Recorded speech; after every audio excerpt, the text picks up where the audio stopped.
રામ મંદિર દાનચોરીમાં 8 બેંકોને નોટિસ, 8 આરોપીઓના ખાતાની જાણકારી માંગવામાં આવી। આરોપીઓના લોકર અંગે પણ પોલીસે માહિતી માંગી છે। 70-80 લોકોને નોટિસ પણ મોકલવામાં આવી। રામ મંદિર દાનચોરીમાં તમામની પૂછપરછ પણ થશે, ત્યારે 8 આરોપીઓ કે જેઓના ખાતાની જાણકારી માંગવામાં આવી છે। આરોપીઓના લોકર અંગે પોલીસે માહિતી માંગી છે। આ 8 જે છે આરોપીઓ જેમના નામ આરોપી તરીકે છે તે 8 આરોપીઓના ખાતાની જાણકારી માંગવામાં આવી છે। આરોપીઓના લોકર અંગે પણ પોલીસ માહિતી માંગી છે।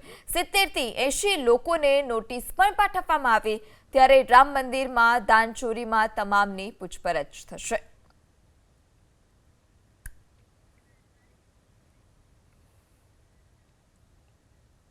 રામ મંદિર દાનચોરીમાં તમામની પૂછપરછ પણ થશે, ત્યારે 8 આરોપીઓ કે જેઓના ખાતાની જાણકારી માંગવામાં આવી છે। આરોપીઓના લોકર અંગે પોલીસે માહિતી માંગી છે।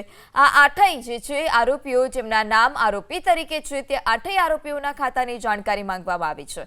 આરોપીઓના લોકર અંગે પણ પોલીસ માહિતી માંગી છે। 70-80 લોકોને નોટિસ પણ પાઠવવામાં આવી,